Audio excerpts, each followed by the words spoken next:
आओ आज हम डिस्कस करते हैं किस बात पे हम डिस्कस करेंगे। सेकंड क्राइटेरिया क्या होता है कॉन्ग्रुएंसी का। मीन्स हम कब कह सकते हैं कि दो ट्रायंगल कॉन्ग्रुएंट है, इसका सेकंड केस डिस्कस करते हैं। जस्ट इधर आओ। हाँ बच्चे आपसे बोल रहे हैं, हाँ आप सबको ही बोल रहे हैं। आइए इधर अभी टॉपिक पे आ जाइए। देखो सुनो, सेकंड केस जो आज हम डिस्कस करने वाले हैं वो है एंगल साइड एंगल। देखो ASA हमने लिखा है, ठीक है, और इस ASA को हम क्या बोलते हैं, एंगल साइड एंगल बोलते हैं। A for angle, S for side and again A for angle. देखो सुनो बच्चे, हम बोलते हैं इसको एंगल साइड एंगल, ठीक है। अब क्या होता है देखो सुनो, ये थ्योरम हमें कहता है कि भैया हमारे पास दो ट्रायंगल है। देखो सुनो, हमारे पास दो ट्रायंगल है। मान लो ये A है, ये B है, ये C है, ये D हो गया, ये E हो गया और ये F हो गया। तो ये थ्योरम कहता है कि भैया कोई भी एक एंगल, कोई भी मान लिया ये B एंगल। अब पहले ट्रायंगल का ये फर्स्ट ट्रायंगल है, ये सेकंड ट्रायंगल है। पहले ट्रायंगल का एक एंगल का कॉरस्पॉन्डिंग एंगल मान लो ये है E। अगर इक्वल हो, इसके बाद इसका जो साइड है, समझना, इसका जो साइड है इंक्लूडेड साइड, मतलब ये वाला साइड इसके इक्वल हो और ये वाला एंगल इसके इक्वल हो। अगर ऐसा होगा क्या होगा, एंगल साइड एंगल। तो ये क्या है, एंगल है। मान लो ये पहला एंगल है। अगर एंगल B जो है ना ये इक्वल हो जाए एंगल E के, ठीक है, पहला फर्स्ट। देखो सुनो, हमने A पाया यहां से, और एंगल A जो है ना ये इक्वल हो जाए एंगल D के। एंगल A जो है ना A, ये इक्वल हो जाए एंगल D के। फिर से देखो हमने क्या पाया, यहाँ पे हमने एंगल पाया। और तीसरा देखो, इन दोनों एंगल के बीच का जो इंक्लूडेड साइड है बच्चे, ये साइड नहीं, सिर्फ ये वाला साइड, दोनों एंगल के बीच का बना हुआ इंक्लूडेड साइड। इस केस को एकदम ध्यान से समझिएगा। हाँ, दोनों एंगल के बीच जो बना हुआ इंक्लूडेड साइड है, ध्यान से सुनिएगा। अगर ये इन दोनों एंगल के बीच का बना हुआ इस साइड के इक्वल हो जाए, मतलब तीसरा केस क्या होगा, तीसरा केस होगा कि ये जो BA साइड है ना, ये BA साइड जो है ना ये इक्वल हो जाए ED साइड के। तो हम क्या बोलेंगे, हम बोलेंगे कि भैया ये दोनों ट्रायंगल्स क्या होगा, कॉन्ग्रुएंट होगा। अब देखो सुनो, केस क्या बना, एंगल साइड एंगल। अब हम इसको लिखेंगे भी उसी हिसाब से। इसको स्विच कर दो, इसको 3 नंबर कर दो, इसको 2 नंबर कर दो। देखो सुनो, हम क्या बोलेंगे, एंगल साइड एंगल। अब इसको हम लिखते हैं अरेंज करके ताकि आप सब समझ पाओ। रुको, देखो सुनो, हमने लिख दिया पहले एंगल B E के इक्वल है। अब लिखेंगे साइड, तो सेकंड क्या आ जाएगा, साइड, मतलब BA जो है ये इक्वल होगा AD के। यहां से हमें मिला साइड का केस। और तीसरा होगा वापस से एंगल, मतलब एंगल A जो है वो एंगल D के इक्वल होगा। यहां से मिला हमें एंगल का केस। तो एंगल साइड एंगल से ये दोनों ट्रायंगल को हम क्या बोलेंगे कि ये कॉन्ग्रुएंट है। Therefore we can say that triangle BAC is congruent to triangle EDF। चलो, स्क्रीनशॉट लेना है तो ले लो बच्चे, अच्छे से इसको लिख लीजिएगा, ठीक है। आइए अब करते हैं एक numerical solve. Angle side angle के इस थ्योरम के ऊपर में बेस्ट एक न्यूमेरिकल सॉल्व करेंगे। और वो न्यूमेरिकल देखो यहाँ पर हमने आप सबके लिए लिखा हुआ है, क्या प्रोसेस सॉल्व करना है वो भी हमने लिख दिया है। इसको नोट्स कर लीजिएगा, बाकी इसको हम समझाते हैं, इसको ध्यान से समझो यहाँ पे। चलो, तो अब जो है ना सारे के सारे इधर आओ, सुनो मेरी बात। देखो सुनो बच्चे, अरे हमने कई बार और हर बार और बार बार, चाहे कैसा भी न्यूमेरिकल हो, पता है ना, चाहे कोई सा भी न्यूमेरिकल हो, अगर आपको पता है कि कैसे हमने अप्रोच करना है तो सॉल्व कर सकते हो आराम से। तो सबसे पहला क्वेश्चन रीड करो। सेकंड, देखो कि क्वेश्चन रीड करने के बाद हमें क्वेश्चन समझ में आया या नहीं आया। अगर आ गया तो वेल डन, नहीं आया तो बस इतना देखो कि हमें फाइंड या प्रूव क्या करना है। And this is the point, ये हमारा पॉइंट है। हाँ, ए भाई खोखी तुम क्यों आता है अभी, यहाँ पहले पढ़ाने दे हमको। तो खोखी को बोल रहे हैं आप लोग, उल्टा पुल्टा मत सोचिएगा। हाँ, भूत से हम बात नहीं कर रहे हैं, खोखे तो बोल रहे हैं। हाँ, समझ लो। देखो सुनो, अब टॉपिक पे आते हैं। देखो क्वेश्चन क्या कहता है, हमारा क्वेश्चन कहता है कि एक तो पहले डायग्राम दे दिया है, डायग्राम यहाँ बनाते हैं। देखो सुनो, डायग्राम ऐसा कुछ दिया हुआ है। हाँ, अब फटाफट डायग्राम बनाते हैं।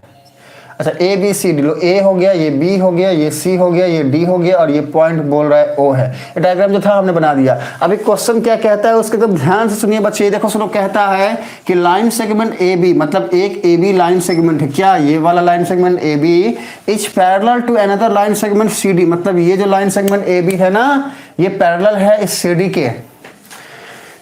जैसे ही ये पैरेलल वाली बात आई बच्चे, बल्ले बल्ले है आपकी, और कुछ करना ही नहीं है, सारी बातें खुद ही हो जाएंगी।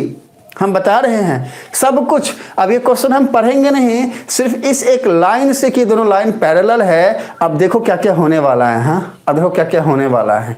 देखो सुनो, हमने सिर्फ एक लाइन पढ़ा पैरेलल वाला, कहाँ तक हमने पढ़ा, यहाँ तक, और ये सारी बातें हमें कुछ पता ही नहीं है। अब देखो यहाँ से हम क्या क्या करते हैं। देखो सुनो बच्चे, हम जानते हैं कि A B line C D के पैरेलल है। तो अगर कोई भी दो लाइन पैरेलल हो और कोई लाइन इस तरीके से आ रही हो, तो मतलब ए डी जो है ट्रांसवर्सल है किसका, इन दोनों पैरेलल लाइन का, और बी सी भी ट्रांसवर्सल है। अब समझना, अगर दो पैरेलल लाइन को एक ट्रांसवर्सल लाइन ऐसे कट करे तो अल्टरनेट इंटीरियर एंगल इक्वल होते हैं बच्चा। ये एंगल इसके इक्वल होगा, ध्यान से समझो। तो फिर हम यहां से समझ सकते हैं कि ये एंगल इस एंगल के इक्वल होगा। देखो सिंगल डॉट से बता रहे हैं क्योंकि अल्टरनेट इंटीरियर एंगल है। अब देखो सुनो बच्चे, इसी तरीके से अगर ये सी डी भी ट्रांसवर्सल है तो फिर ये एंगल जो है ना इसके इक्वल होगा। अब देखो ध्यान से सुनना बच्चे, ये क्या है, सी बी या बी सी और ए डी एक दूसरे को क्या कर रहे हैं, कट कर रहे हैं, इंटरसेक्ट कर रहे हैं। तो ये वर्टिकली अपोजिट एंगल आपस में इक्वल होते हैं बच्चा। ये चारों एंगल आपस में इक्वल होते हैं, मतलब हम कह सकते हैं कि ये एंगल इस एंगल के इक्वल होगा। देखो यहाँ पर हमने प्लस का साइन दिया है आपके समझाने के लिए, ठीक है। तो ऑब्जर्वेशन क्या आई, ऑब्जर्वेशन ये आई कि अरे भाई ये एंगल इस एंगल के इक्वल हो गया, ये एंगल इस एंगल के इक्वल हो गया, और ये वाला एंगल इस एंगल के इक्वल हो गया। मतलब तीन एंगल, दोनों ट्रायंगल के तीन एंगल जो है वो इक्वल है। देखो यहाँ तक का लॉजिक हमारा क्लियर है। हाँ, तीन एंगल इक्वल है। अच्छा, यहाँ तक की ऑब्जर्वेशन हम बिना कुछ क्वेश्चन को पढ़े हमने यहाँ से पाया। अब आगे बढ़ते हैं। क्यों? क्योंकि भाई हमको पता तो चलना चाहिए ना कि हमने फाइंड क्या करना है। तो अब हमने क्वेश्चन को पढ़ा और इतना हमने क्वेश्चन को पढ़ के ये बातें लिख दी। आगे क्या बोल रहा है, देखो यहाँ तक हमने लिख दिया। अब हमारा अमन हमसे गुस्सा हो रहा है, बोल रहा है ए सर जी, अरे ठीक है तब से बक बक बक बक आप किए जा रहे हो, अरे बताओ कि करना क्या है। तो बच्चे आओ हम बताते हैं। सुनो अभिमन्यु इधर आओ। देखो सुनो बच्चे, निधि और सारे बच्चे, हाँ दो बातें हमें प्रूफ करनी है, शो करना है। क्या? पहला ये, दूसरा ये। पहला ये जो है इसको लेकर चलते हैं। देखो पहली बात ये प्रूफ करनी है, हमें क्या कहता है प्रूफ करने के लिए कि ट्रायंगल AOB जो है वो कॉन्ग्रुएंट होगा ट्रायंगल DOC के। ये हमें प्रूफ करने के लिए बोल रहा है। देखो सुनो बच्चे, हमने गिवन लिख दिया है यहाँ पे, ऊपर में बस एक लाइन लिखोगे टू प्रूफ, ये वाला लाइन लिख दो और उसके बाद गिवन जो बातें थी ये ऐसे लिख दो। अब इसके बाद ये हम प्रूफ करने के लिए जा रहे हैं, एकदम ध्यान से सुनना। देखो सुनो बच्चे, हमें क्या बोल रहा है, ठीक है। सर पढ़ाई छोड़िए, पर्व त्योहार में पढ़ाई होता है। ओके, पर्व त्योहार है ना आज। हाँ, हम भूल ही गए थे बच्चा, हम ज़्यादा नहीं पढ़ाएंगे, बस ये पढ़ा के फिर छुट्टी दे देंगे। आइए टॉपिक पे आइए। सुनो देखो बच्चे, हमें बोल रहा है क्या, ट्रायंगल AOB को कॉन्ग्रुएंट प्रूफ करो ट्रायंगल DOC का। बनाते हैं। देखो AOB क्या है, AOB ये है एक ट्रायंगल ऐसा। देखो ध्यान से, ये हो गया A, ये हो गया O, ये हो गया B। दूसरा कहता है ट्रायंगल DOC, मतलब DOC ऐसा।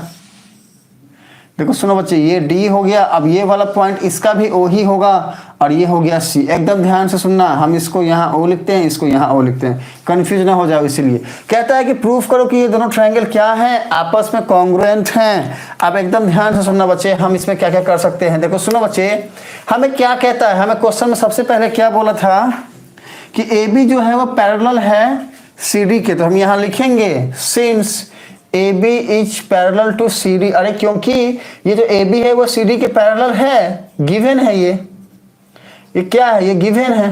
हाँ, कि AB CD के पैरेलल है। अब क्योंकि AB CD के पैरेलल है इसीलिए अल्टरनेट इंटीरियर एंगल AD के इक्वल होगा। तो लिखोगे यहाँ पे देयरफॉर एंगल A, या फिर ऐसा करो ना, एंगल OAB ऐसा लिख दो, OAB लिख दो। एंगल ओ ए बी, मतलब ओ से शुरू किए ए बी, ये इक्वल हो जाएगा किसके इक्वल हो जाएगा, ओ डी सी के, मतलब ये एंगल इसके इक्वल है ना, एंगल ओ डी सी। अब ये कैसे हो रहा है, ये अल्टरनेट इंटीरियर एंगल की वजह से हो रहा है। ए आई ए का मतलब है बच्चा A for alternate, I for interior, A for angle, ये हमें पता है और ये हमें पता होना भी चाहिए। इसमें किसी भी बच्चे को कोई भी डाउट है ना तो मुझे प्लीज आप पी लिखिए। हाँ चलो, तो हमने एक चीज पाया, अच्छा क्या कि भैया एंगल ओ ए बी मतलब क्या है, ओ ए बी मतलब ये वाला जो एंगल है ये इक्वल होगा ओ डी सी के, ये वाले के।